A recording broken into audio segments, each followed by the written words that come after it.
Mana boleh rekod ni? Seorang yang okey ni. Okey, sila.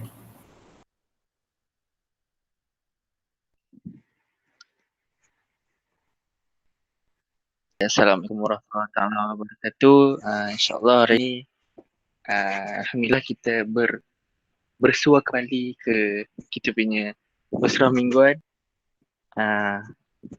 InsyaAllah kita mulakan dengan umur kitab Al-Fatihah.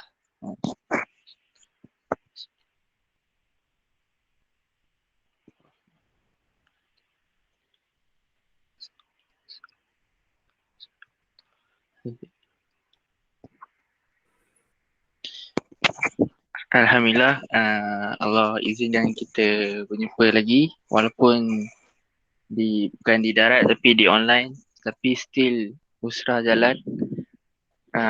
InsyaAllah hari ni kita akan lepas daurah itu kita dah buat satu resolution. So untuk setiap usrah mingguan kita akan start dengan short sirah. Sirah untuk sirah short sirah kan? Yes. So insyaAllah Ana nak share sikit satu ni siap nombor dia lang. So Ana nak cerita, Ana tanya kita punya murabi, Ana nak kupas sikit tentang peristiwa sebelum kenabian. To be specific, dah dapat kan? Handout dekat handout dia macam slide juga. Dekat WhatsApp. Dekat grup Ana baru hantar. Dia peristiwa sebelum kenabian. To be specific lagi, around time kelahiran Rasulullah SAW.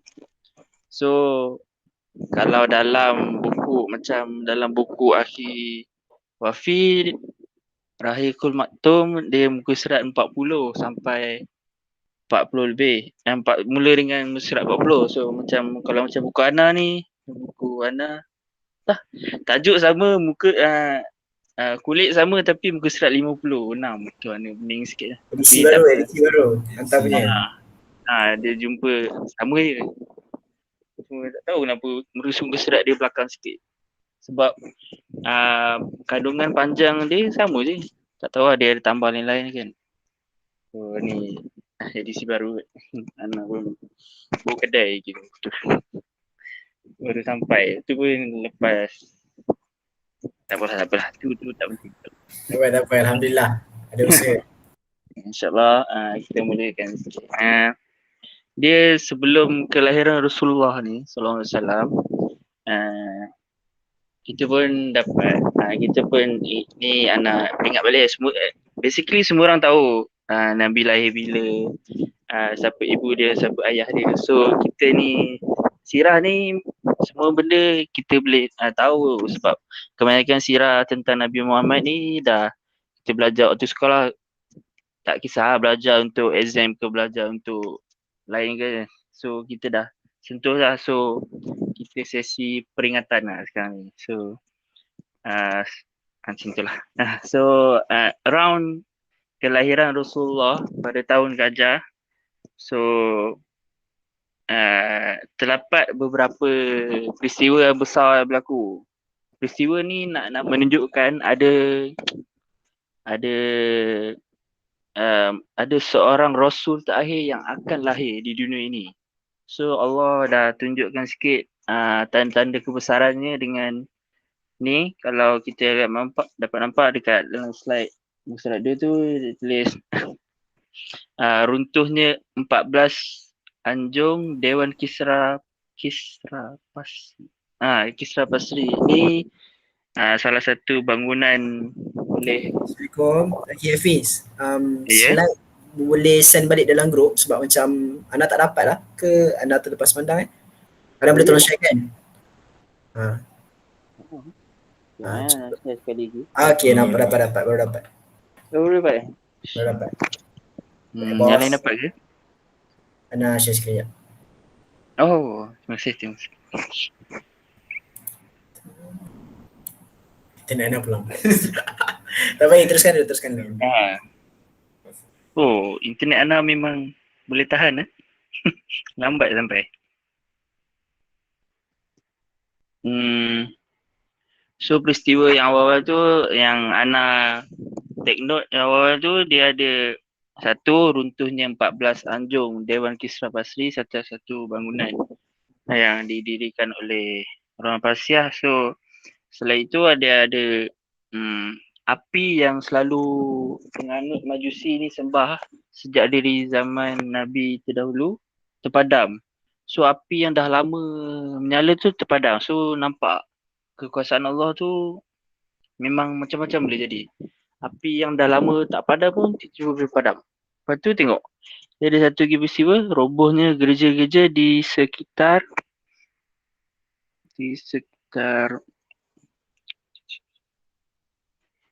Masya Allah, anak terlepas. Di sekitar Tasik Sa'wah. Yang sebelum itu penuh dengan orang yang selalu pengadut pergi gereja kan. So tiba-tiba robohnya gereja-gereja. Maknanya kita dah nampak dah. Sebelum kelahiran tu dah nampak ni orang hebat ni nak lahir ni. So saya nak itulah asal ringkas peristiwa yang berlaku sekitar kelahiran Rasulullah SAW. So kita tahu kan, kita belajar dulu Nabi Muhammad ni dia ada dua ibu susuan, Suwaibah dengan Halimatus Sa'diyah. So apa kena mengenai ibu susuan ni dengan Nabi Muhammad kan? So nak cerita sikit budaya Arab ni dulu kan. So budaya Arab ni suka memberi anak mereka ke ibu susuan. Yang lebih baik dia orang cari ibu susuan yang dari pedalaman ataupun yang luar bandar sebab diceritakan dekat bandar-bandar ni banyak penyakit. So kalau minum dari ibu susuan di luar bandar tu insyaAllah terhindar daripada penyakit-penyakit yang kan bandar kan macam-macam boleh jadi, macam-macam orang ada, macam-macam penyakit ada. So antara salah sebabnya tu dan untuk dapat cegah penyakit dan orang Arab dulu juga percaya kalau pergi kat ibu susuan yang luar bandar ni dia lebih elok untuk pembesaran. So selepas dia kelahiran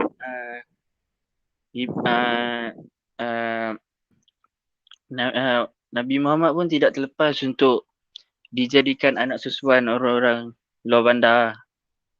So antara dia cerita dia macam ni, macam mana Halimatus Sa'diyah tu boleh menjadi ibu susuan kepada Rasulullah SAW. So satu hari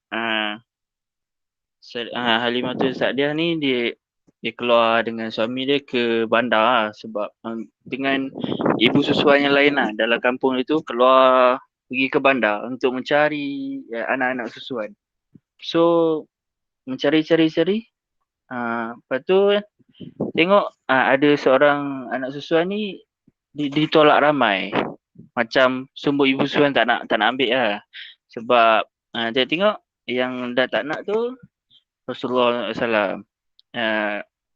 Dia ada sebab sebab kerana ramai tolak sebab kan Nabi Muhammad kita lahir tanpa bapa kan, so digelar yatim. So ibu-ibu susuan yang lain dia macam tak nak macam tak ada bapa ni, anak yatim ni dia orang tak nak ambil So tinggallah Nabi Muhammad ni tak ada ibu susuan. Dan luckily Halimatus Sa'diyah ni pun tak ada anak susuan untuk nak dibawa balik kampung kan time tu. So Halimatus dengan suami dia ni berserahlah kepada Allah. So kita ambil lah Nabi Muhammad ni yang yatim, yang digelar yatim ni ke pangkuan ke kampung kita lah, diambil sebagai anak susuan. So mereka pun berdoa lah dan berserah je supaya insyaAllah dengan pengambilan Nabi Muhammad ini sebagai anak susuan, insyaAllah keberkatan daripada Allah SWT. So salah satu keajaiban yang berlaku pada Halimatus Sa'diyah ni dalam perjalanan pulang tu tiba-tiba mereka diberi rezeki susu. Anak Al-Matul Sa'diah sini macam dia nak kata rezeki susu ni sehingga kan macam anak dia minum susu sampai tertidur. Sedangkan sebelum mengambil Nabi Muhammad sebagai anak susuan ni, tak pernah pun anak dia minum susu sampai tertidur. Maknanya kekenyangan. So itulah salah satu keberkatan yang awal lah dapat semasa mengambil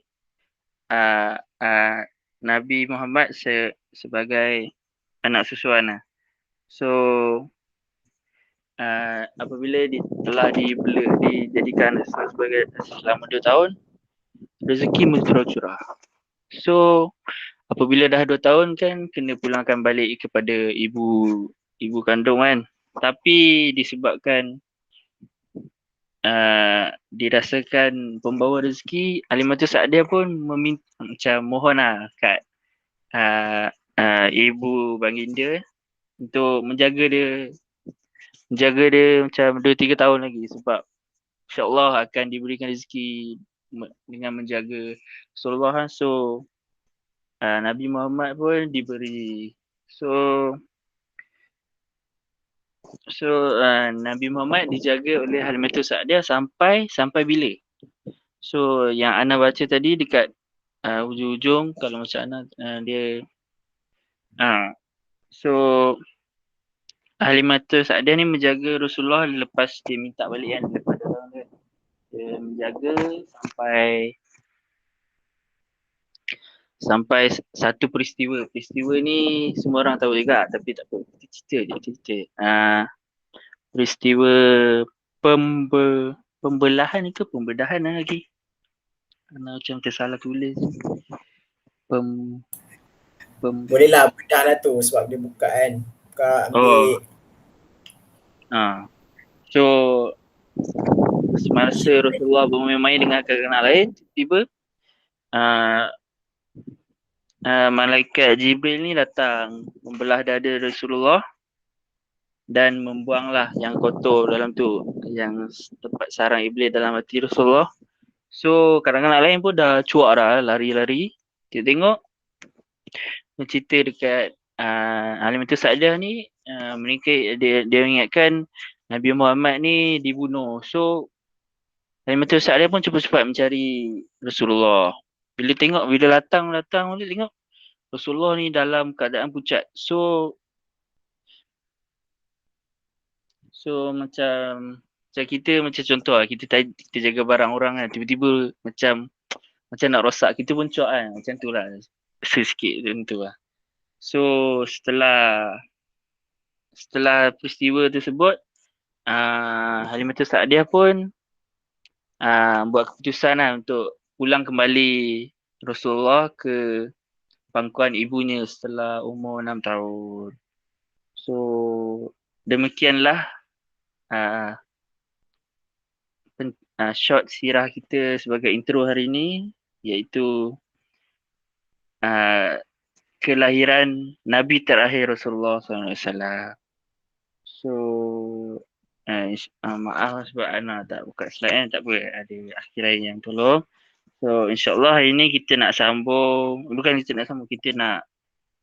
masuk surah kita yang diberi tajuk, kita akan mengupas surah kan hari ni, surah Al-Qari'ah. InsyaAllah dipersilakan Murabi Agung kita, Akhi Wafi. Jangan.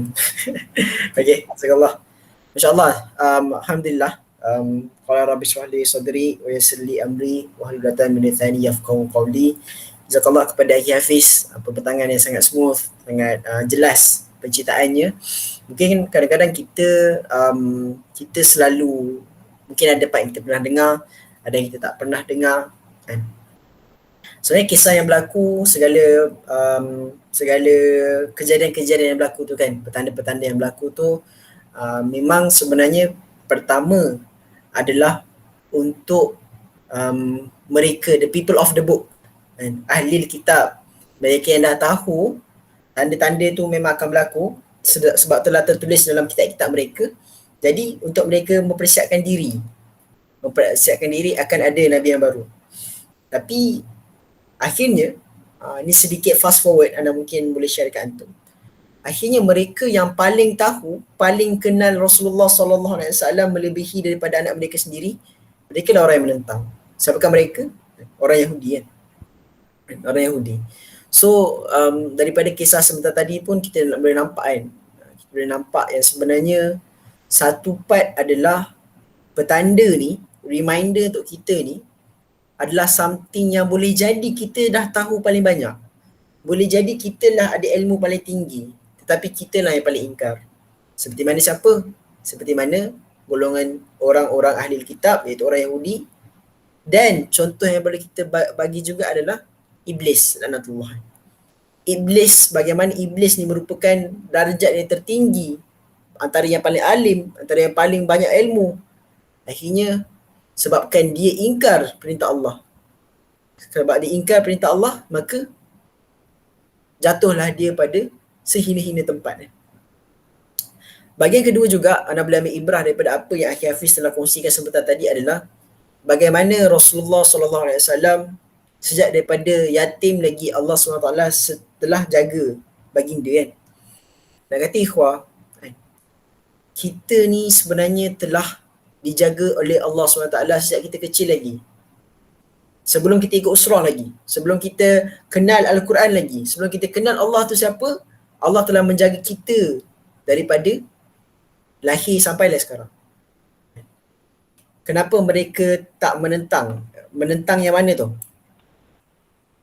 Umar boleh open voice untuk tanya soalan lebih detail. Menentang yang mana? Dengar tak? Dengar. Kalau tanya yang ahli kitab menentang Rasulullah tu, kan Kenapa? mereka mengetahui kan? Okay, faham. Thank you Umar, soalan yang baik. Something about ahli kitab ni, iaitu golongan Yahudi ni, mereka ni ada satu perasaan yang mereka adalah the chosen one, ataupun mereka adalah the chosen generation. Mereka rasa yang bukan, maksudnya dia orang rasa yang dia orang ni yang paling mulia. Sebab apa? Sebab kalau antum tengok sendiri, banyak para anbiya datang daripada betul. Dia anggap yang dia adalah kaum teragung kan. Banyak para anbiya datang daripada Bani Israel. Jadi dia orang rasa happy lah, apa? Kami ni tahu tak? Kami ni ramai pakcik-pakcik moyang kami semua tu adalah para-para nabi tau. Tapi diorang tak follow pun, tak ikut pun. Dan lama-lama bila dapat tahu ada nabi terakhir, tup-tup datang muncul je daripada golongan Arab. Tapi mereka bunuh nabi, buat twist, betul kan? Diorang tak suka je bunuh sebab tahu mungkin dapat yang baru kan. Tak suka je dapat yang baru, tak suka je dapat yang baru kan. Tapi akhirnya Allah SWT akhirkan dengan Nabi Isa kan. Allah SWT habiskan dengan Nabi Isa, kemudian tak ada daripada diorang kan? Tak ada Nabi datang untuk golongan Bani Israel. Tuk-tuk bila dapat tahu tanda-tanda ni, muncullah Nabi Muhammad SAW rupanya daripada golongan Arab. Mana diorang tak geram kan? Mana diorang tak geram? Sebabkan diorang expect lah kalau diorang nak follow betul-betul, dah insaf lah semua kan. Tiba-tiba datang daripada kaum lain. Jadi diorang geram kat situ. Membawa satu lagi ibrah untuk diri kita. Bagaimana kita ni boleh meletakkan diri kita kan? Bani Quraisy, betul. Orang Arab, Bani Quraisy lah. Bagaimana kita dengan tarbiyah ni mampu untuk kita hilangkan boundaries bangsa, boundaries stigma negara kepada yang lebih besar, iaitu Islam. Sebab kalau kita ada sifat perkauman, kalau kita ada sifat rasa bangsa kita, Bani Melayu contoh. Bani Melayu ni akan membebaskan Palestin, contoh kita rasa macam tu lah. Kalau kita ada perasaan macam tu, takkan terbentuknya Ustazatul Alam ikhwah. Takkan terbentuknya Ustazatul Alam, apatah lagi akan bentuknya masyarakat. Apatah lagi yang lain-lain lah. tak mampu untuk dibentukkan maratib amal tu kalau kita ada stigma perkauman tu sendiri. Selagi mana di Islam, selagi mana tu kita kena apa? Selagi mana tu kita kena rasa apa? Rasa yang kita bertanggungjawab dengan dia dan kita ni adalah orang mukmin. Orang mukmin tu bersaudara. Susah benda ni kuah, susah. Antum mampu tak? Contoh Razi kan. Razi apa tu? Member dengan Wan sejak daripada kecil lagi. Mampu tak Razi? Macam mana Razi sayang dekat Wan? Razi sayang juga dekat Bangla dekat Kilang tu. Hoi. Dia orang Islam. Mencabar ni babe. Kan kita rasa macam mana ni? Akhirnya maaf kalau gelak tak apa karena memang Bangla tolong buat kerja kan. Kita rasa ada stigma macam apa, ada hierarki tau. Kita rasa macam kita ni mulia, diorang ni just kuli-kuli je. Dan orang atas pula pun ada stigma yang sama juga kan. Orang contoh orang dekat negara luar nampak kita ni cipisan kecil-kecil je. Dan orang Korea nampak kita macam mana, orang Inggeris nampak kita macam mana. Bangla sama je kita. Selagi mereka tak ada gelampian okey, Allah Akbar. Sama-sama pandai. Razi dah start cakap secara ni Ji. Sama-sama pandai punya. Serius. Seiras. So nak kata ikhwah, dia something yang perlu dibaiki long term sebenarnya. Maknanya long term. Antum kena mula dengan kita lah. Kita sesama negeri pun ada masalah kadang-kadang, betul tak? Sama negeri lah. Sama negeri pun ada masalah. Ada kata, negeri aku ni kan. Orang dialek lain sikit kita perli dia kan. Cakap gana kan. Gitu kan. Macam-macam kan. Kita cuba untuk createkan boundaries tu. Tapi tarbiyah Islam ni daripada Al-Quran, tarbiyah Allah SWT daripada Al-Quran, bahawa kita ni untuk memecahkan boundary tu, untuk kita anggap mereka sebagai orang Islam. So hari ni ikhwah, tadilah ana ucapkan jazakallah kepada, tadi kenapa kita start pukul 10 sebenarnya. Sebenarnya tadi Akhi Umar dia ada buat sesi bacaan Yasin dan juga doa selamat lah kan. Untuk seorang dia punya classmate yang ibu dia baru saja meninggal dunia kan. So kita bacakan Al-Fatihah lah kan, insyaAllah. Dan sebentar tadi pun Ana minta lah untuk sekalikan kan, alang-alang sekalikan dengan kawan Ana pun yang baru mak dia meninggal dunia disebabkan buah pinggang. So kematian di mana-mana ikhwah. Kematian di mana-mana, dan kematian itulah dia akan memberikan kita kesedaran. Dan hari ini nak share dekat antum kesedaran macam mana kematian akan beri pada kita. Dalam sesi yang lepas kita nampak yang rawatan kepada perasaan sombong, rawatan kepada perasaan tamak, rawatan daripada perkataan daripada perasaan takatsur, akhirnya adalah menyati-mati. Tapi seolah-olah tidak cukup dengan hanya kita menyati-mati. Kita dah menyati-mati dah, tapi kita masih lagi bermain-main. Kita masih lagi bermain-main dalam kehidupan dunia kita ni kan. Masih lagi bersenang-lenang. Jadi kat sini kita nak tengok dalam surah Al-Qari'ah. Dengan tema dia kan, kemana lagi mahu pergi kan? Nak lari ke mana dah kan? Kita lari mana dah sebenarnya kan.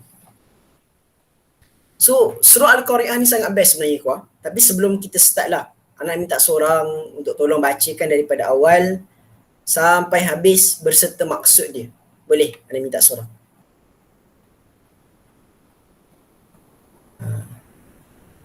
Dia hanya perlukan keikhlasan saja. InsyaAllah siapa nak cuba, banyak sebenarnya antum baca atau boleh tadabbur, dan kat situ nanti ana okey, jazakallah. Aziz silakan. Tafadhal mashkura. A'udzu billahi minasy syaithanir rajim. Bismillahirrahmanirrahim. Al-Qari'ah. Mal-Qari'ah. Wa ma أدراك ما القارعة يوم يكون الناس كالفراش المبثوث وتكون الجبال كالإهن المنفوش فأما من ثقلت موازينه فهو في عيشة راضية وأما من خفت موازينه فأمه حاوية وما أدراك ما هي نار حامية. Maksudnya hari yang menggemparkan. Apa dia hari yang menggemparkan itu? Dan apa jalannya engkau dapat mengetahui kedahsyatan hari yang menggemparkan itu? Hari itu ialah hari kiamat. Hari manusia menjadi seperti galakatu yang terbang berkidaran. Dan gunung ganang menjadi seperti bulu yang dibusur berterbangan, yang dibusar berterbangan. Setelah berlaku demikian, maka manusia akan diberikan tempatnya menurut amal masing-masing. Adapun orang yang berat timbangan amal baiknya, maka ia berada dalam kehidupan yang senang tenang. Sebaliknya, orang yang ringan timbangan amal baiknya, maka tempat kembalinya ialah hawiyah. Dan apa jalannya engkau dapat mengetahui apa dia hawiyah itu? Hawiyah itu ialah api yang panas membakar. Sadaqallahul-azim. Sadaqallahul azim. Masya-Allah, jazakallah kepada akhi Aziz sebentar tadi kan. So, surah Al-Qari'ah ni penuh dengan persoalan. Dia misterius lah. Ana suka benda-benda yang misterius. Supaya kita menggali tu, kita akan dapat tahu lebih daripada soal Qari'ah. Tidak mungkin tidak. Pertama kali ayolah kita lihat. Kan? Wow, nice slide. Cik, tak ada. Perkataan Qari'ah. Kan? Qari'ah. Perkataan Qari'ah tu sendiri, kalau dalam translation antum tulis apa? Cuba kita berfikir macam mana orang dalam gambar ni. Ataupun kita tengok dalam kita punya Al-Quran, surah Al-Qari'ah dia beri definition apa tadi? Dia kata apa? Kiamat ni. Kiamat. Waqi'ah pun kiamat. Al-Haqqah pun kiamat. Kalau Arif tulis hari yang menggemparkan. Goncang, menggemparkan. Kata mudah kiamat. Okay, tapi kita tak nak ambil mudah kan. Kita nak tengok lebih dalam sebenarnya. Apa sebenarnya maksud Qari'ah ni supaya kita lebih aware. Apakah Qari'ah tu sendiri? Jadi kita start dengan apa? Al-Qari'ah. Allah tanya kepada kita, apakah itu Al-Qari'ah? Saya rasa nak kena cerita ni dulu kot, maksud dulu kot sebelum mana go through ayat dia. Okay, ni dia. Al-Qari'ah ya kuah. Al-Qari'ah dia membawa maksud apa tau? Maksud ketukan yang sangat kuat. Macam tu. Ketukan yang sangat kuat yang kita dengar tu hijab berlakon gitu. Tak, Ana yang ketuk. Ketukan yang sangat kuat. Ataupun kalau dua kereta dia bertembung, dia panggil qara'ah. Dia punya verb dia qara'ah. Dan biasanya orang Arab guna perkataan qara'ah takkan ada kereta time tu kan. Dia akan gunakan qara'ah al-bab. Pintu yang diketukkan. Tu bayangkan tengah malam, tengah gelap, tengah nak tidur, dah tutup lampu. Tiba-tiba ada orang ketuk pintu kuat gila tu ketuk pintu antum. Antum dah nak tidur, nak terlelap lah. Dah fasa 50-50 lah kan. Tiba-tiba kejut tak? Terjaga tak? Terbangun kan? Terus bawa tidur. Tapi terjaga kan? Tapi ada apa tu? Tolong. Dia senyap kejap. Dia macam senyap kejap. Tapi dalam waktu yang sekejap tu, kan? Dalam waktu yang sekejap tu, antum fikir macam-macam tak? Apa yang antum fikir? Kenapa? Okay, cuba senaraikan apa? Hantu, okay. Aziz kata hantu. Ijat kata apa? Nak apa kan? Kenapa kau? Kau nak apa? Kau nak apa kan Ijat? Ijat rasa tau. Perompak. Umar rasa macam, ada perompak ni tiba-tiba ni. Tak ketuk. Boleh jadi dia nak check dulu. Ada orang tak? Ada orang tak ni kan? Orang tengah betulkan pintu malam-malam, Masya Allah. Pukul 2 pagi nak betulkan pintu. Allahu Akbar. Overtime tu akhi. Okay, ada lagi tak? Tapi maksudnya dalam proses kan, tiba-tiba kan, bila waktu senyap tu dalam keadaan nak pura-pura tidur tu, kita akan fikir panjang betul tak? Kita fikir panjang, apa sedang berlaku ni? Ya Allah, family aku selamat tak? Macam peti ais tadi tutup tak? Macam tu kan fikir makanan dan dulu kan. So nak kata ikhwah, Al-Qari'ah ni dia akan datang secara apa? Dia sengaja dipukul dengan kuat. Sengaja dipukul dengan kuat dan benda tu berlaku tanpa kita expect, tiba-tiba. Sampaikan kita banyak berfikir dekat otak kita macam banyak persoalan. Kenapa ada ketukan ni? Apa jadi ni? Kena jadi apa ni? Dan hati kita apa jadi tau? Hati kita bergoncang. Bergoncang dan rasa takut. Kenapa rasa takut? Okey, sini nak bagi kan. Bestnya sebenarnya surah daripada daripada surah-surah Makiyah ni, dia pendek dan dia bagi kita berfikir. Al-Qari'ah. Dalam bahasa Arab ikhwah, ini adalah satu kesalahan tata bahasa. Wah, jadi orang Arab terus salahkan Quran. Tak. Kalau kita tengok dalam perkataan Arab, bila ada alif lam dekat depan, nama kita panggil dia mufrad. Kan? Bila ada mufrad, dia mesti ada dia punya apa selepas tu. Contoh anda tiba-tiba jerit kan, anda pergi masuk arah anda jerit kan. Pada hari Isnin tu dah senyap. Isnin. Ijaz akan kata Isnin. Yelah, ada apa Isnin? Kenapa bagi tahu anda senyap? Tolonglah bagi tahu kan. Kita rasa macam terfikir, tergeram, apa benda ni sebenarnya. Itulah persoalan yang nak ditimbulkan untuk golongan kafir Quraisy ketika itu.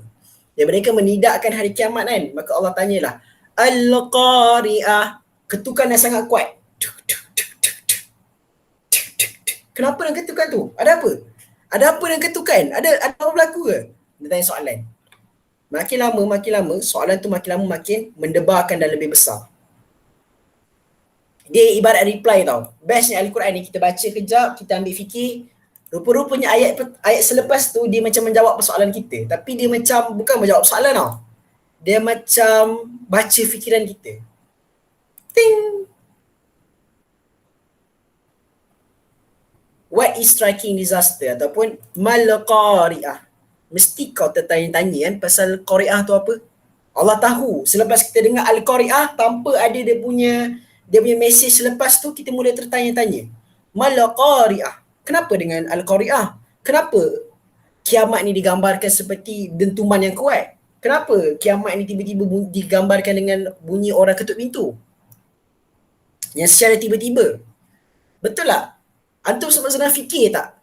Allah SWT tengah tanya. Dan persoalan tu makin lama makin jadi lebih besar. Makin jadi lebih besar dan makin lama kita makin apa? Makin takut, makin curious. Ana tanya antum, mana lagi menakutkan? Kalau anak jadi ayah antum, kan? Anak jadi ayah antum kan?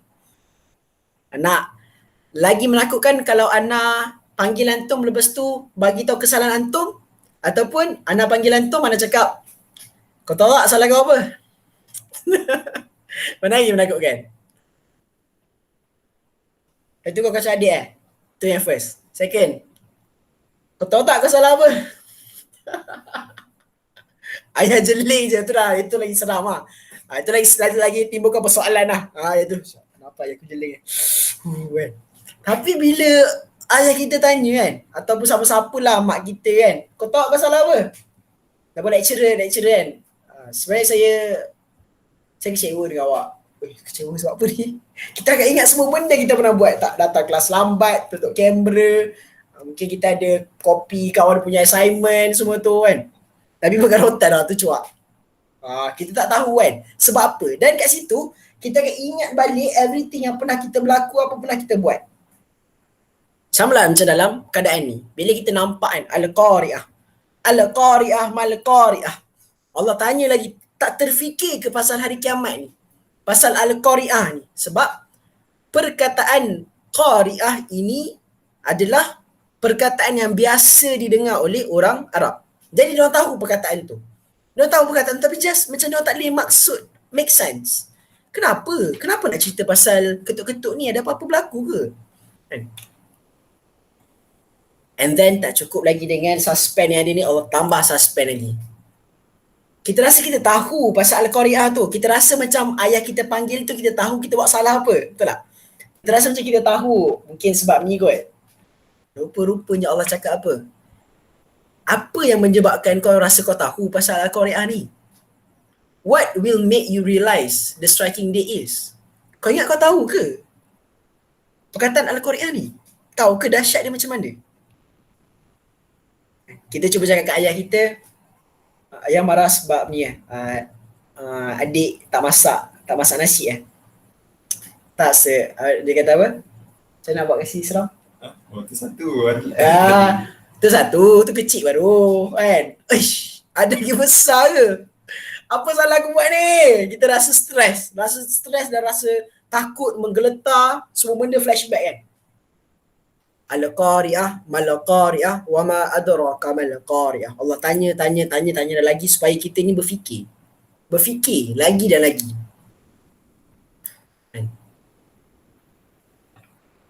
Dan pada hari itulah ikhwah, daripada hari itulah kita akan fikirkan tentang hari kiamat ni, kita akan fikirkan segala. Once kita ingat pasal hari kiamat, kita akan fikirkan pasal segala amal baik dan buruk kita, dan kita akan rasa takut sebab banyak sangat amal buruk. Kita akan rasa sangat takut. Hati kita tu menggeletar. Anam panggil ini sebagai wake up call lah. Bila antum ingat hari akhirat, dia seperti satu dentuman yang kuat dekat diri antum untuk apa? Hei, bangun! Tutup lagi kan. Sebab apa? Tak tahu siapa yang jaga, siapa yang panggil tu, ataupun siapa yang menjerit tu kan. Tapi berkali-kali Allah emphasize Al-Qari'ah, Al-Qari'ah, Al-Qari'ah. Fikir pasal Al-Qari'ah. Bangun. Allah minta kita bangun. Once kita dah bangun, Allah ceritakan pasal apa yang akan berlaku. Allah ceritakan ikhwah, it is the day people will be like scattered moth. Inilah pada hari yang manusia akan bertebaran seperti kelekatu.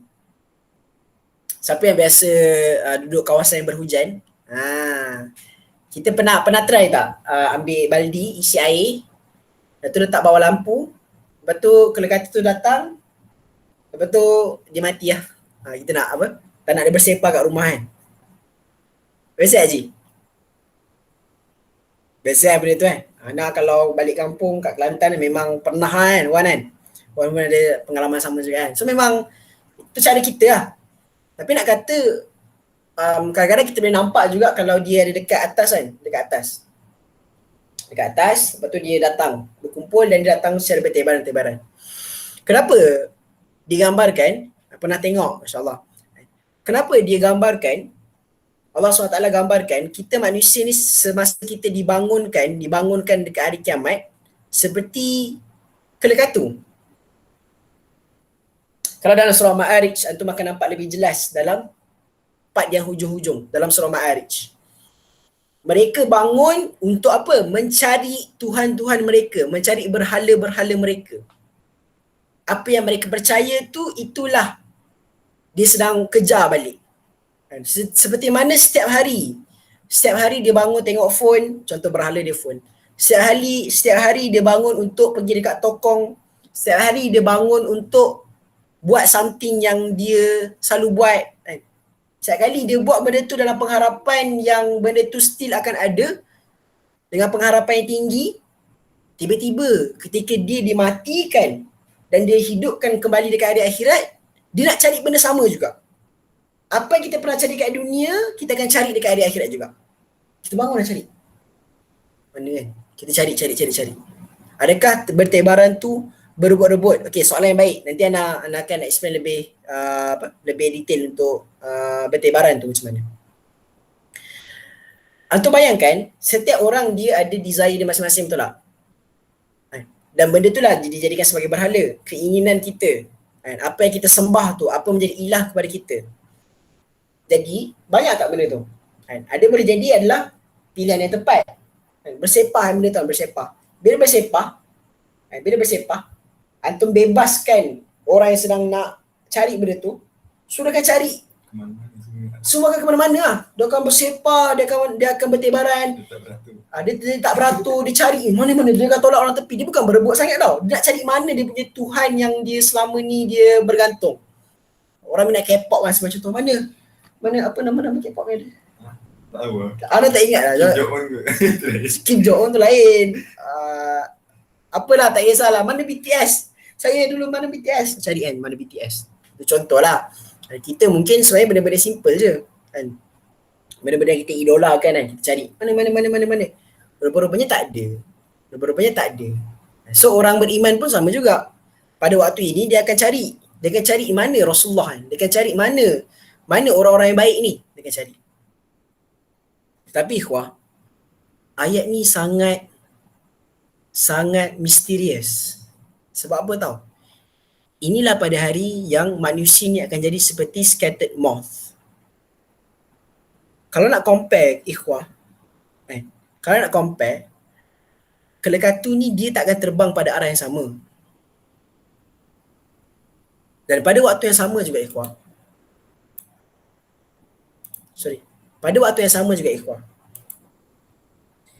Perkumpulan di padang mahsyar merupakan perkumpulan yang paling besar yang tu boleh tengok. Sini tak ada kena COVID ke apa, tak ada. Semua dah berkumpul, paling besar nak hadapi judgment day. Tapi secara ironiknya, betapa ironiknya perkumpulan yang mengumpulkan semua manusia yang ada dekat muka bumi ini, pada waktu itulah kita paling terpisah antara satu sama lain. Sedar tak benda tu? Kita kumpul dengan keluarga kita yang kita tak lama tak jumpa mungkin, family kita, kawan-kawan baik kita, kawan kerabat kita berkumpul. Tapi we are not connected. Sebab apa? Lihatlah dalam surah apa? Dalam surah Ma'arij juga.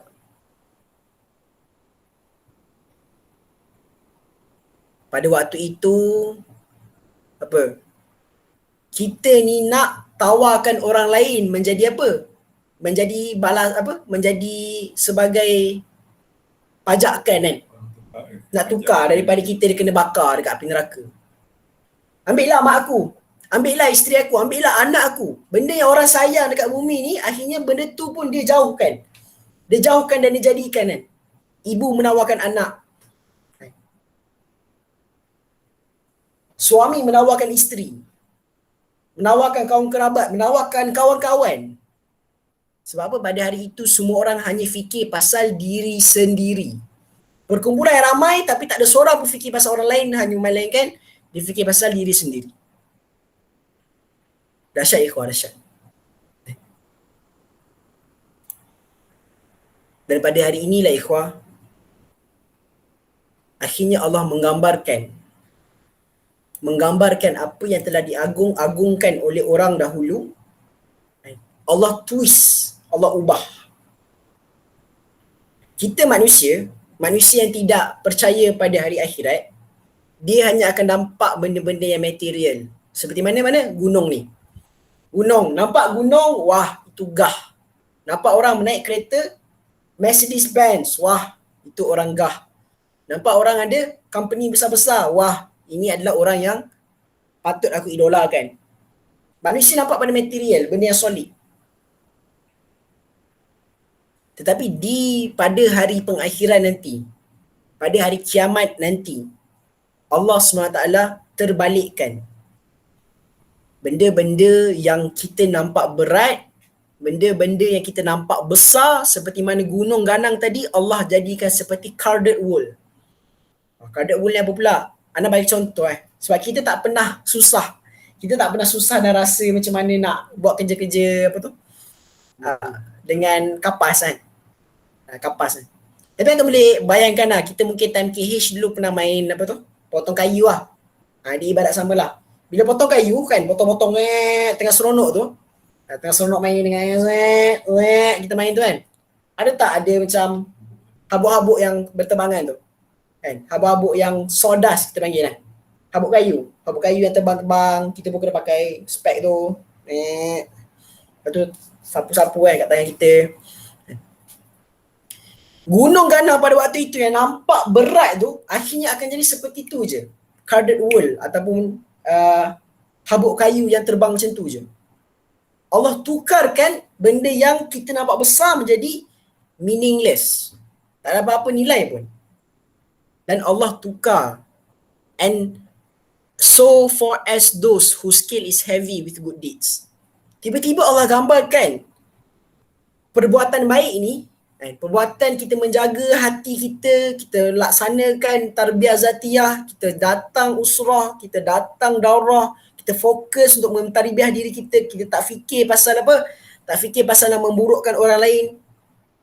Akhirnya ikhwah, yang inilah yang orang nampak membazir masa, yang orang nampak sebagai cipisan, tak payahlah, orang nampak sangat ringan. Pada waktu ini Allah tukarkan jadi berat. Benda yang ghaib yang kita tak nampak. Allah tukarkan jadi berat amalan-amalan kita yang selama ni orang lain nampak ringan. Orang nampak ringan. Apa efek? Kau surah setiap minggu, sama je aku tengok kau. Apa efek kau nak pergi baca, nak faham Al-Quran? Kita lama-lama mati juga. Dajjal ni akan kuasai juga. Wah, fikiran kan? Macam mana tu? Akhirnya benda yang kita rasa berat akan jadi ringan. Benda yang orang yang rasa ringan akan jadi berat. Itu amalan kita. Neraca tu Allah terbalikkan. Allah terbalikkan dekat hari akhirat nanti. Kenapa benda ni berlaku ikhwah? Dekat sinilah ada dua jalan. Kemudian ikhwah, dalam surah ini dia membahagikan kepada dua jalan. Dua jalan yang apa? Dua jalan tu? Dua jalan tu adalah satu dia menceritakan tentang mereka yang beriman. Satu menggambarkan mereka yang tidak beriman. Dia start dengan as for those whose scale is heavy with good deeds. Bagi orang yang timbangan dia berat. Bagi orang yang timbangan dia berat dengan pahala, dengan amal-amal dia buat. Dengan betapa ramai dia sampaikan kepada orang usaha yang dia buat. Contoh nak menyampaikan usrah, nak buat slide. Apa guna Ki nak buat slide? Sama je, nanti anda cakap balik benda sama. Ataupun anda tahu je nak cerita apa, anda ada je flow. Tapi usaha kita tu kat mana? Usaha tu lah yang akan jadi berat dekat akhir nanti kita tak nak ke? Antum boleh bayangkan kalau lah timbangan kita tu contoh lagi satu amal je nak apa menentukan kita antara syurga dan neraka, kita tak buat pun. Kenapa anda nak kena TOT kan? Kenapa anda nak kena check dulu slide anda? Kenapa nak kena tanya Akhil Wafi nak share ni macam mana semua tu? Anda dah biasa dah. Anda tahu nak cari slide macam mana, anda tahu nak kongsi apa. Usaha tu ikhwah. Nilai pandang kita orang di tarbiyah ni adalah apa usaha yang anda boleh buat. Bukan pada apa hasil yang anda boleh dapat daripada apa anda buat. Benda tu jelas daripada apa? Daripada semua surah-surah kita pernah go through sebelum ni. Allah melihat pada usaha. Kenapa nak kena datang daurah yang berjam-jam? Anda tak faham apa pun. Usaha tu Allah kira. Masa tu dah dimasukkan dalam timbangan. Yang kita risau nanti dekat akhirat, timbangan kita tu lagi sikit je sebenarnya. Sikit je nak menentukan. Tapi dah selas. Time tu baru kita nak menyesal. Tapi dah terlambat dah ikhwah. Tak ada siapa dah boleh selamatkan kita time tu. Malah kita pun nak tawarkan orang lain. Ni murabi aku ni, dia tak buat kerja. Tolak. Ana masuk neraka. Sebab Ana boleh didakwa. Sebab kalau Ana tak buat sungguh-sungguh, Ana tak buat usaha-usaha yang ada. Kita pula akan didakwa oleh family kita, kawan-kawan kita. Kita dapat tarbiyah tapi kita tak cuba sedikit pun usaha kita mana. Share story pun tak ada untuk apa tingkatkan semangat mereka. Dia akan jawab, dia akan pergi dekat penghakiman akhirat nanti. Kat mana kau masa aku tengah susah? Masa aku tengah dalam keadaan dan COVID ni tengah rasa risau, tengah ada family kehilangan dengan keadaan macam-macam berlaku, kewangan semua. Engkau boleh duduk hidup tenang, dapat rasa seronoknya Quran, kau tidak bagi ketenangan pun pada aku dengan memberi kefahaman Quran kepada aku. Dia apa soal? Sekecil-kecil kita share story, kita share ayat-ayat Quran yang kita dapat dekat dalam apa? Dekat dalam usrah kita kan. Walaupun kita tak explain pun benda tu kat dia. Tapi benda tu tergerak hati dia macam, aku mungkin dah lama tak baca Quran kot. Aku mungkin ada benda yang aku boleh buat kot. Timbangan kita tu. Yang berat, Allah akan kata apa? They will live in ashiyatan radiyah. Ashiyatan ikhwah, kalau orang Arab, antum cakaplah dengan orang Arab ke orang Yaman, dia akan kata apa tau? Ashiyah. This is a good life. Brother, this is a good life. Ashiyah ni adalah kehidupan yang tanpa fikir masalah, tanpa fikir apa-apa, santai. Ramai kawan-kawan kita yang Ashiyah. Santai, cik. Tapi benda ni betul lah. Benda ni nak kata culture kot. Nak kata culture. Macam mana culture, kita nampak perbezaan culture tu pun, mungkin mereka-mereka yang berada di side Middle East dengan apa yang sangat santai, yang sangat relax. Kadang-kadang kita rasa tertrigger yang benda tu kan. Tapi itulah tadi, Islam, setiap orang Islam tu adalah mukmin. Kita yang kena improve diri kita dengan sabar kita, macam mana kita nak sabar dengan dia. Ana selalu dengar kan Ustaz Talha nak pergi Mesir kan baru-baru ni kan. Sebelum dia nak pergi Mesir, dia ceritalah antara pengalaman-pengalaman yang ikhwah dia cerita. Tu bayangkan line panjang. Orang yang menjaga kaunter tu chill lah duduk lah. Gaduh-gaduh kepala. Cari keluar ajar, makan. Okay, what do you want? Okay. Buat busy kan. Weh, sabar, geram kan, rasa geram kat situ kan. Itu Ashiyah ikhwan, dia tak rasa pun. Wah, chill lah, this life, brother, live this life. Ashiyah.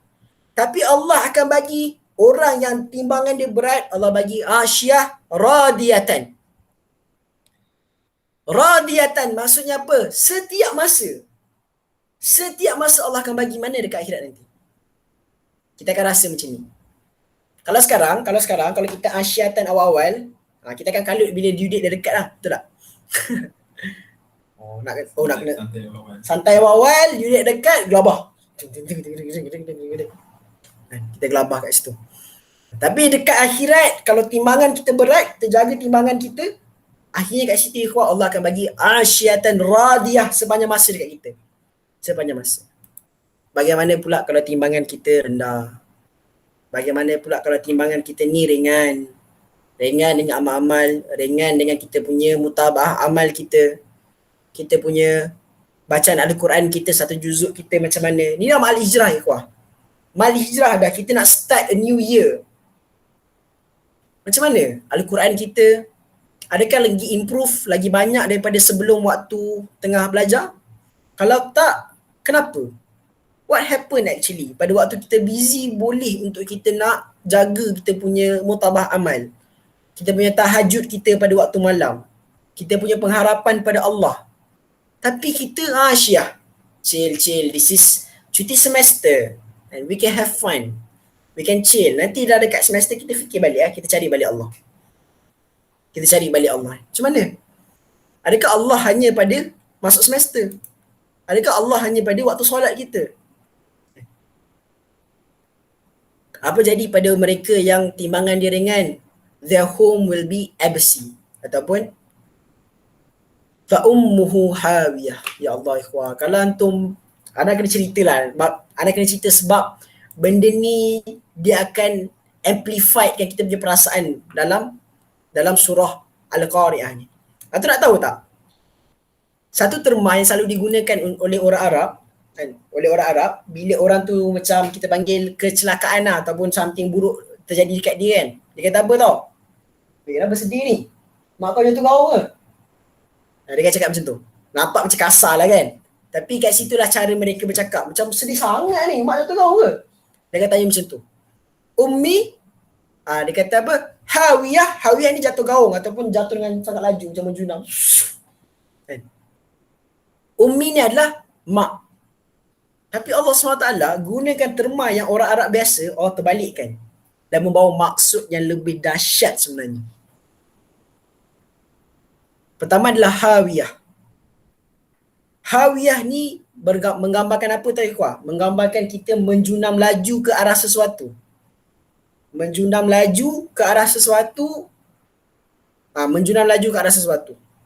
Hawiyah. Dan kalau tu tengok perkataan hawiyah ni, Dia cukup kalau tak ada ha pun dah okey dah. Hawiyah kita dah boleh gambarkan, dan ini adalah satu perkataan yang menggambarkan kita jatuh kepada sesuatu yang amat dahsyat. Maaf lagi, apa ayat yang menjunam laju? Hawiyah. Perkataan hujung dekat soalan nombor 9 tu hawiyah. Macam mana orang Arab menggunakan perkataan hawiyah ini adalah menjunam laju. Menjunam laju. Macam burung falcon, dia nak ambil makanan kan. Dia akan stay terbang, pusing-pusing low. Lepas tu dia menjunam laju untuk tangkap dia punya mangsa. Fa'ummuhu hawiyah. Allah gunakan perkataan fa'ummuhu hawiyah, kita kena fikir pasal seorang ibu. Kalau anda tukar konteks dia, maksud dia macam ni tau. Anda akan ulang sekali je. Anda takkan ulang banyak kali, anda akan ulang sekali je. Maksud nak kata apa? Hawiyah tadi, kalau kita faham, kita dah baca ayat sampai hujung, hawiyah ni neraka kan? Neraka yang kita lari ke arah neraka tu. Allah nak kata apa? Neraka itu telah menjadi ibu kamu. Ummi fa'ummuhu hawiyah. Ibu kamu adalah neraka tu. Apa kaitan ni? Macam apa yang nak disampaikan sebenarnya kan? Antum bila kita lihat dalam tafsir, dia gambarkan apa tau? Kita kena fikir seorang ibu tu macam mana. Antum biasa tak time kecil buat salah dengan mak? Si benar kan? Nangis-nangis kan? Ataupun mak tak nak apa? Mak, tinggal dekat mall. Jangan ikut mak, jangan balik. Biasa tak? Anda tak tahu lah, mak Ana biasa buat macam tu kat Ana kalau Ana merajuk. Ana ni degil kan, pusing-pusing round apa? Nangis guling-guling. Keluar kereta. Nak nangis tak? Nangis. Keluar kereta. Kan? Rasa macam tu kan. Tapi kita still rasa sayang tak dekat mak kita. Kita still tak nak lari dekat mak kita. Mak, janganlah macam ni. Kita pergi kan. Janganlah mak. Tolonglah, nangis kan.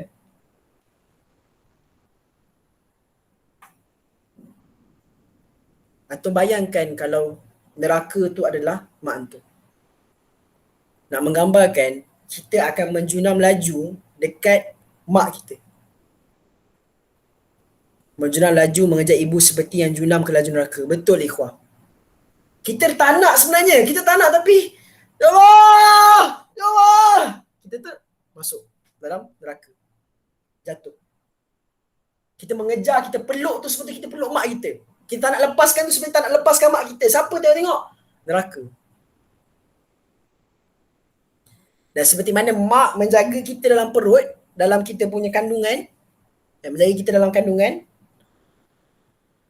seperti itulah neraka akan jaga kita, takkan biarkan kita keluar pun. Takkan biarkan kita keluar dari neraka tu, menjaga kita sungguh-sungguh. Ya Allah, Ana first time kan nampak benda yang kita nampak wonderful, nampak cantik dekat dunia sebenar, bila digambarkan dekat dalam ayat ni boleh jadi menginsafkan juga sebenarnya. Boleh jadi menginsafkan juga bila kita gambarkan. Mengejar ibu seperti mana mengejar laju ke neraka. Fa ummuhu hawiyah. Dan orang kata tanya-tanya sebab perkataan hawiyah ni tidak biasa di kalangan orang Arab. Sebab benda tu berlaku masa dekat akhirat nanti kan. Dan orang cuma tahu benda tu menjunam lah. Tapi kalau orang Arab biasa dia akan guna settle, cukup. Tapi kenapa Allah tambah ha dekat hujung? Antum cuba cari ayat Quran, kalau dia tambah ha dekat hujung, kalau perkataan tu tak perlukan ha pun, maksudnya perkataan itu telah diperkasakan. Contoh, antum boleh tengok dalam surah Al-Haqqah. Dalam surah Al-Haqqah ni best. Wah, mana? Inilah Quran. Cari apa kan?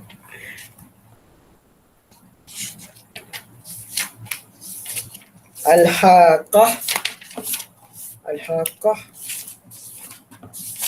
Macam nak kata kemilikan ayat tersebut kepada siapa? Macam mana tu? Bukan. Dia kalau ada ha dekat hujung tu nak bagi macam mana? Nak bagi dia lebih seram. Dia macam hawiyah.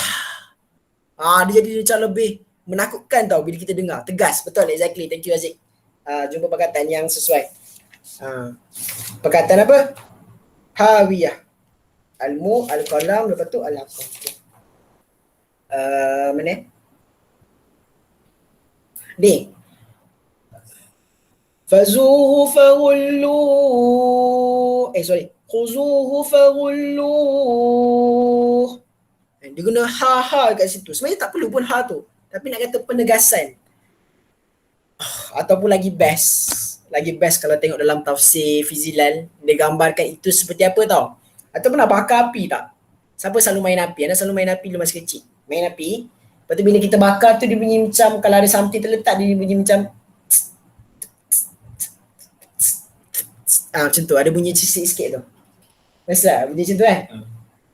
Itu adalah hal kat hujung. Nak menggambarkan orang dalam neraka seperti mana benda kita baling dalam api tu dia sedang meronta-ronta.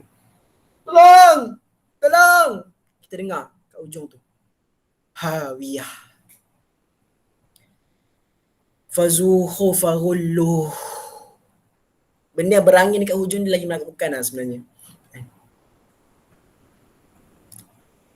Rupa-rupanya apakah hawiyah ini? Allah kata ini adalah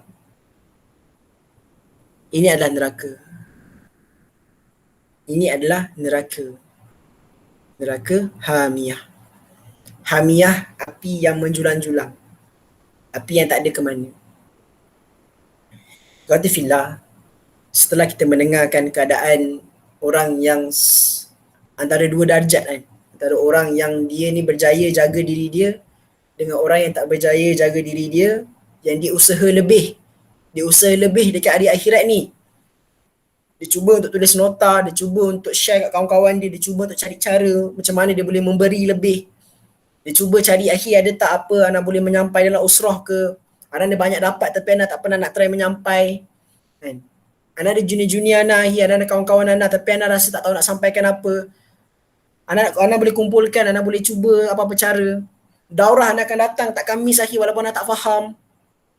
Anak akan cuba juga usaha akhir sebab anak tahu Allah nampak pada usaha tu. Usaha tu ikhwah akan selamatkan kita daripada hawiyah ini. Usaha itu yang Allah kira yang kita akan selamat daripada hawiyah ini. Jadikanlah bila kita ingat surah Al-Qari'ah ini sebagai satu ketukan kepada jiwa kita. Satu ketukan kepada jiwa kita untuk bangun. Bangun sebab dah lambat dah. Dah banyak dah kita buat silap. Dah banyak dah kita berkali-kali kita jatuh. Dan dekat sini ikhwah, gambaran hari kiamat ni sangat menakutkan.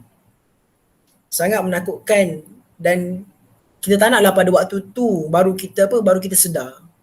Allah SWT menggambarkan benda pada kita kerana Allah sayang pada kita, nak kita sedar sekarang. Before it's too late. Buat usaha sekarang. Sebelum kita dah terlambat, sebelum tak boleh nak bercakap dah, sebelum kita tiba-tiba kena sakit. Sebelum kita ni tak mampu buat apa dah. Jangan bila kita dah hilang, dah tak ada ruang-ruang peluang macam ni, time kita dapat tarbiyah, kita bersia-siakan, nanti barulah kita nak menyesal. Dah terlambat dah time tu. Jagalah kita punya mutabah amal. Jaga diri tu. Jaga diri dan jangan fikir pasal diri sendiri. Ana semalam, Ana ada buat satu sesi dengan ikhwah orang belia lah yang bekerja kan. Ana share satu surah pasal depression dekat dia orang. Ana share pasal surah depression. Satu message penting dalam satu surah tu kan, iaitu surah Ad-Duha. Ana tak pernah share kat antum, tapi Ana akan share sikit lah kot. Supaya nak gambarkan betapa bahayanya depression ni. Orang yang menghadapi depression ni sebab dia terlalu banyak fikir pasal masalah diri sendiri. Betul tak? Kita fikir macam, aduh aku buat silap lah tadi. Aduh aku, alah macam ni lah, sekian-sekian. Alamak, apa jadi aku ni failure lah. Kita fikir macam-macam. Rawatan kepada masalah tu apa tahu ikut Allah bagi dalam Al-Quran, dalam surah Ad-Duha. Kena banyak memberi. Kena banyak fikir pasal orang lain. Fikir yang orang lain lebih teruk daripada kita. Hulurkan tangan, ringankan beban. Allah Akbar, Jazakallahu Qayyum. Bukan nama hari ni boleh Umar? Umar Qayyum. Sekadar makluman, kita kini 3/4 masyarakat di Malaysia mengalami masalah mental. Kita dah 11 orang dalam ni. So maksudnya ada 4 orang. Hai, mungkin 4 orang. Seorang tu mungkin Ana. Mungkin Ana. Sebab bila Ana reflect surah Ad-Duha tu, dia macam banyak cerita pasal macam Ana je ni Ana baca kan. Beberapa Allah bagi jawapan, banyaklah memberi. Jujur ikhwan, jujur, Ana ni sebagai Ana nak meluah dekat antum. Ana pernah terfikir tau. Banyak kali terfikir postpone je lah, ataupun cancel je lah, ataupun cerita je lah apa-apa kan. Dalam kita bila tak tahu macam usrah, mungkin kita banyak benda yang kita nak kena buat kan, kena ready kan. Nak kena ready, nak kena study, nak kena baca, nak kena prepare slide. Kadang-kadang kita punya jiwa tu dia meronta tau. Dia dapat terima hasutan yang dah tak payahlah, bagi je, diorang nanti dengar juga. Tapi tanggungjawab Ana untuk bagi tahu kat antum ni surah Juz Amma kan. Daripada surah Juz Amma, bagaimana foundation Rasulullah atau para sahabat dapat kan. Bisikan-bisikan tu memang akan datang. Bisikan tu memang akan datang. Tak yalah, janganlah, kau ni banyak masalah dekat rumah kan. Fahamlah sikit kan. Cakap, bagilah diorang faham sikit kan perasaan kau. Postpone je lah usrah ni ke, ataupun lambatkan lagi ke. Daurah tu, alah buka mic, buka je lah. Tak payah ada pun, kau buatlah kerja kau banyak kerja kan. Bisikan-bisikan tu akan datang. Memang akan datang. Fight that noise. Lawan perasaan tu ikhwah. Sebab kita tak nak terima hawiyah ni. Kita tak nak timbangan kita nanti tu akhirnya menyebabkan kita menyesal pada hari kemudian.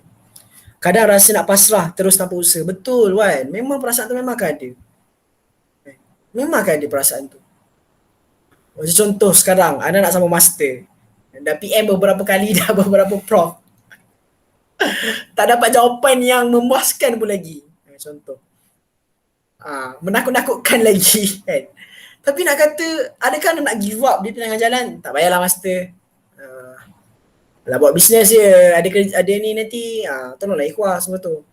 Tapi kalau Ana tak meletakkan tempat Ana yang Ana perlu ada master, Ana perlu bantu orang-orang dekat bahagian UTM ni supaya apa? Supaya kita ni dapat lahirkan lebih ramai generasi apa? Generasi Al-Quran di UTM ni. Macam mana kalau pasrah sebab dah buat berkali-kali, tapi listen to me. Berkali-kali itu Allah telah beri ganjaran. Timbangan makin lama makin berat. Jangan pernah putus asa, jangan pernah putus asa. Kita tak pernah tahu kat mana Allah akan bagi. Kalau Allah tak bagi kat dunia sekarang, we still have the akhirat. Allah still akan bagi dekat akhirat nanti. Allah accumulatekan semua, Allah bagi dekat akhirat. Siapa kita nak kata yang benda tu tak berhasil? Siapa kita nak kata benda tu tak berhasil? Sedangkan ikhwah, baru nak sambung tanya, dah dapat jawapan. Sama juga ikhwah, antum buat coding nanti, Ana yakin siapa yang nanti buat coding Arduino, antum akan cuba tak jadi, rasa nak apa? Rasa nak tutup, nak tidur. Malas lah. Tapi percaya atau tidak, mungkin Wan dengan Razi dah hadapi dah kan, program subjek mekatronik. Diorang pun kena ambil mekatronik satu subjek lah. Mana kita mekatronik, Ana, Ijat, Rip, kita memang sentiasa akan hadapi lah benda tu. Tepu kan, rasa macam apa benda ni buat tak jadi, coding dah copy paste dah sebulat-bulat kan, tak jadi juga kan. Nak pasal Lita pun tak ada guide, cuba buat tak jadi. Betul, cabut wire tiba-tiba boleh kan. Cabut tiba-tiba jadi pula, apa benda ni. Percaya tidak, setiap daripada usaha yang antum buat tu, antum sedang tambah 1% kefahaman antum. Dia tidak sia-sia, tidak pernah sia-sia. Itu benda kecil tau ikhwah. Akan ada benda lebih besar lagi dalam kehidupan antum. Dalam kehidupan ni kita akan jumpa dengan pelbagai jenis orang. Ada orang yang tikam belakang kita. Ada orang yang mempergunakan kita. Ada orang yang baik dalam hidup kita. Tapi percayalah, setiap apa yang Allah bagi dekat kehidupan kita tu adalah untuk mempersiapkan diri kita untuk benda lagi besar. Tapi macam mana kita nak dapat kalau kita pun tak berjumpa dengan orang? Tak faham? Okay, nak bagi contoh.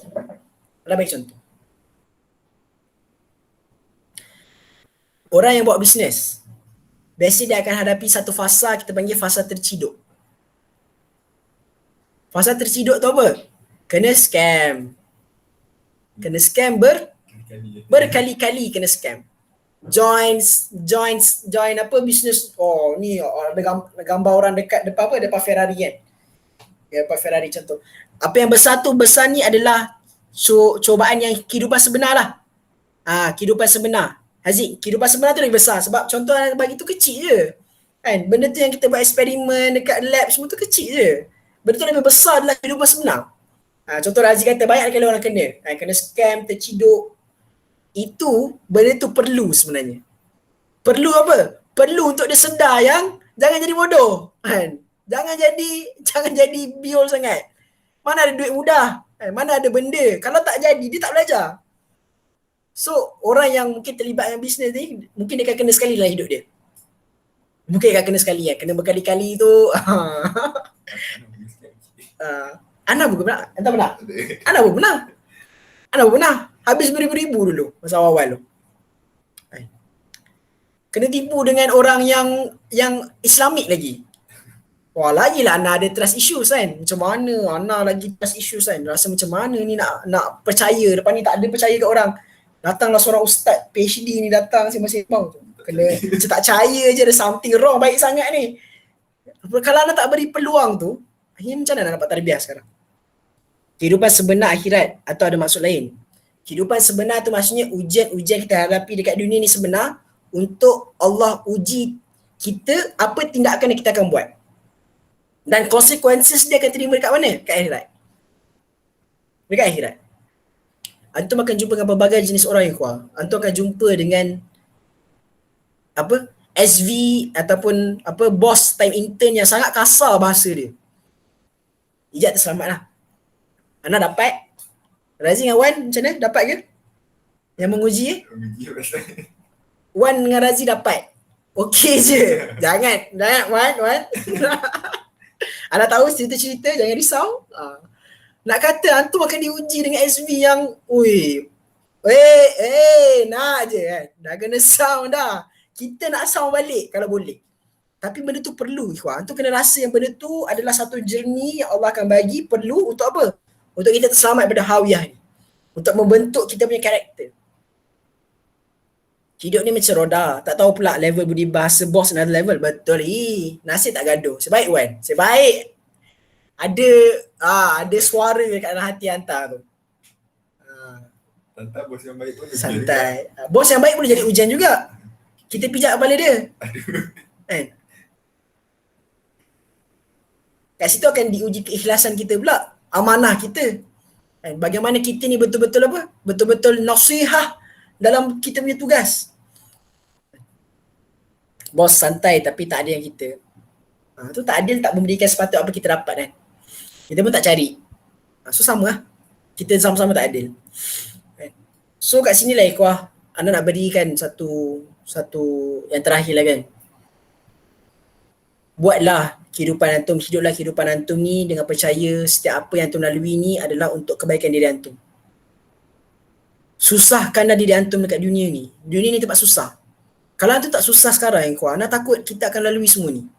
Kita akan lalui hawiyah ni. Kita akan lalui rasa neraka sebagai ibu kita. Termasuk perkara jahat berulang-ulang. Orang akan buat jahat kat kita berulang-ulang lagi. Orang akan buat jahat kat kita. Lagi-lagilah orang yang buat dakwah tarbiyah. Ramai orang akan buat jahat dengan kita. Tapi kita akan dapat satu kefahaman, satu kekuatan yang sangat kuat. Antum lihatlah pada jalan para sahabat kan. Dia bukan jalan yang kapit merah kuat. Bukan jalan yang kapit merah. Jalan ni penuh dengan duri, penuh dengan tajam, penuh dengan kaca. Kita jalan sebab kita nak ikut Rasulullah SAW. Kita nak lalui kesakitan macam mana Rasulullah lalui supaya kita lebih faham Al-Quran. Beza kuah orang yang dia tak buat usaha dakwah ni ataupun dia tak cuba untuk buat something. Beza pemahaman dia Al-Quran dengan pemahaman orang yang santai, chill. Orang buat, kita jangan buat orang. Betul, brother. We salute you, brother. Jadilah seperti mana maksud anda, kita perlu menerima jalan hidup kita. Kadang-kadang persoalkan sebab diri kita yang berdosa. Dia macam ni tau ikhwah. Betul kita kena tengok dekat diri kita apa yang kurang supaya kita boleh bantu, boleh fix. Tapi ujian tu bukan kadang-kadang sebab dosa je. Ujian tu kalau kita tengok dalam surah apa?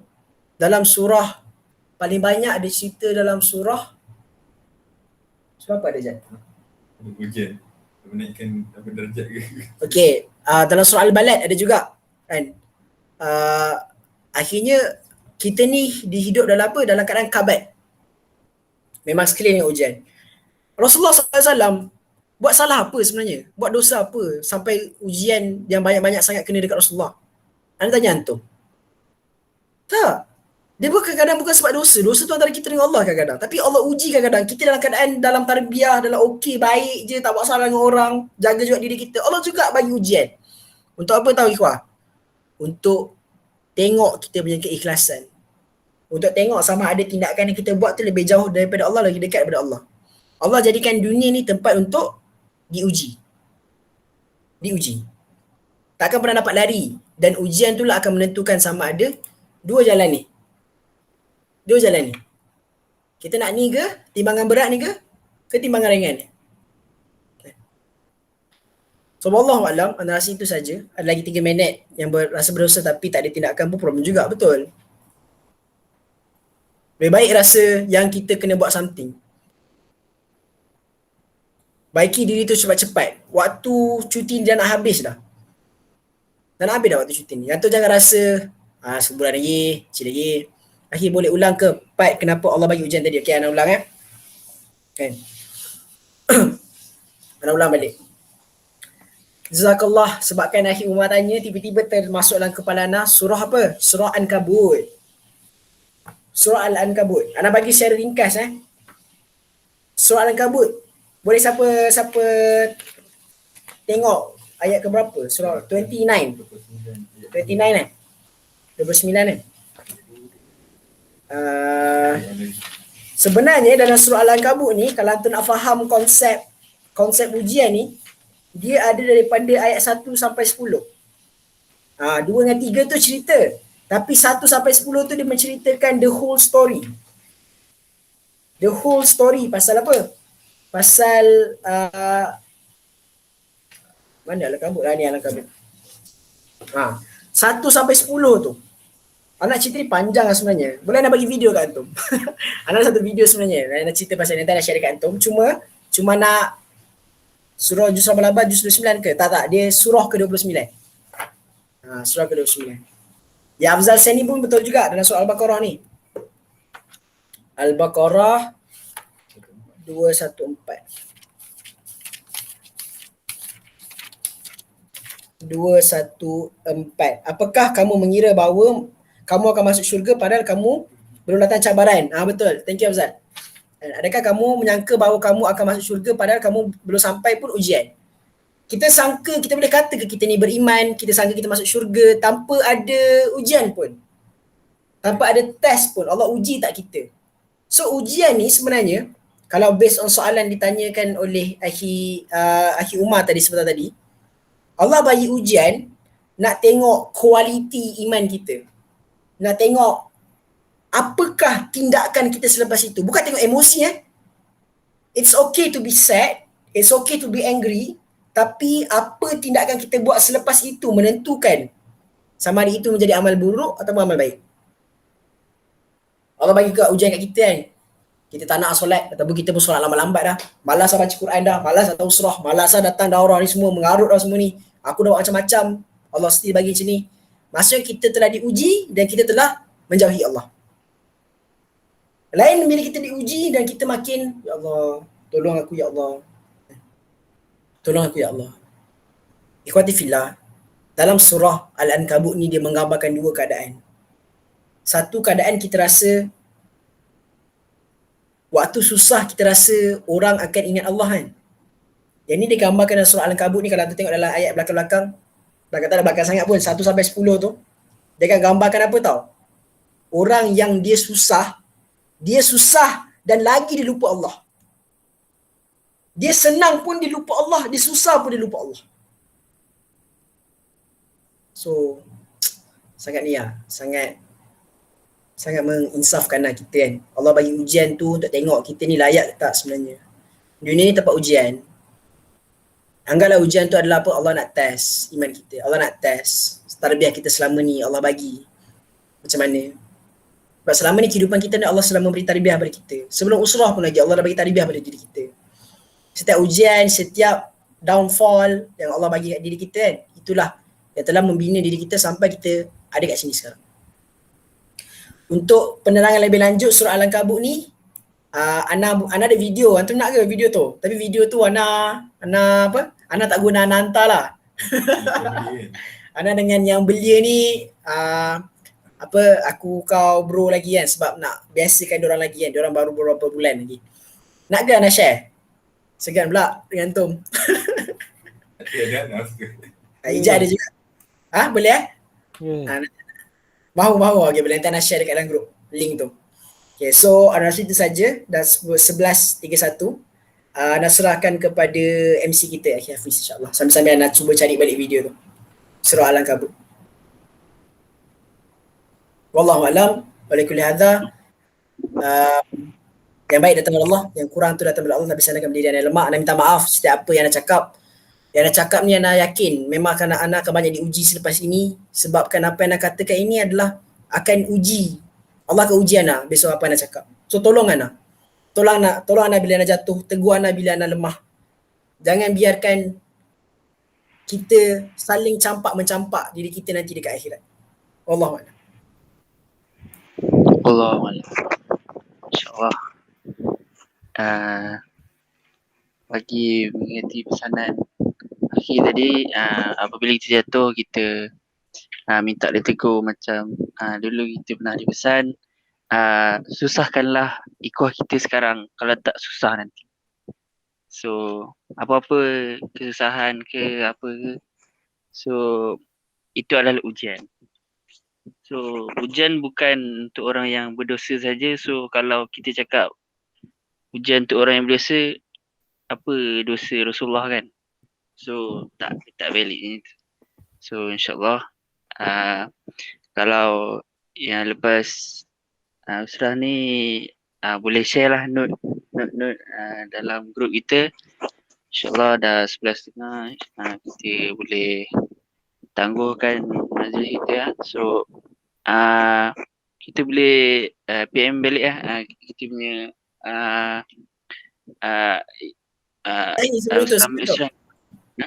sebelum tu lupa ada last slide. Daurah Antum. Antum ada daurah sebenarnya. Nanti ni dah cantik poster ni. Ana rasa dah boleh tarik diri dah daripada buat poster ni. Poster makin lama makin lawa. So ni akan ada program Antum sama-sama dengan Katibah Mit Antum. Akan dibuat pada 20 hingga 21 Jumaat dengan Sabtu. Sedikit kelainan kali ni, kita akan buat satu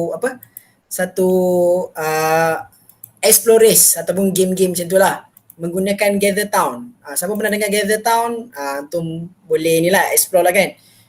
Tapi dia punya kena prepare tu laptop lah. Anda risau ada beberapa ikhwah yang nak tahu dalam ni mungkin tak ada laptop. Jadi mungkin antum boleh usahakan, ataupun kalau tak boleh sangat boleh PM Ana lah, kata Ana memang tak boleh ada laptop ni. So mungkin Ana akan join secara tengok live ke, Ana tengok apa yang berlaku. Macam tu lah. Kita akan, ni tentatif dia. Boleh screenshot kalau nak. Tentatif program Jumaat tu kita akan ada 2 slot. 2.30 slot pertama. Rehat pukul 5. 9.30 slot 2. Kita buat kelainan sikit lah, kita tak start pagi. Sebab apa? Faham lah. So Sabtu kita nak pastikan kehadiran tu ada lah insyaAllah. Sabtu kita akan start pun petang juga. Slot nombor 3 tu tamat, habis. So santai bila kita akan bereksplorasi ni waktu malam ni, pukul Jumaat slot nombor 2 ni. Kita akan bereksplorasi time tu. Ana AJK Explorers, jadi Ana tak sabar nak main dengan tu. Kuatkan diri 5 tak sia-sia insyaAllah. Tak sia-sia insyaAllah. Biasanya mencabar betul-betul ni. Cuba untuk kita bertarung kan pada waktu-waktu petang ni kan. Tengah ni ke, sediakan Among Us ke? No.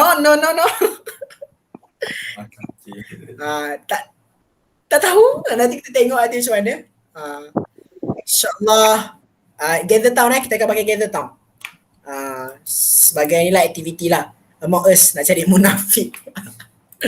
Okay, so Allah Alam, Ana serahkan balik pada MC Asif. Ana tiba-tiba mencelah tadi.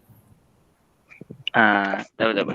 InsyaAllah kita tangguh surah kita minggu ni dengan tasbih surah dan surah. Subhanallah.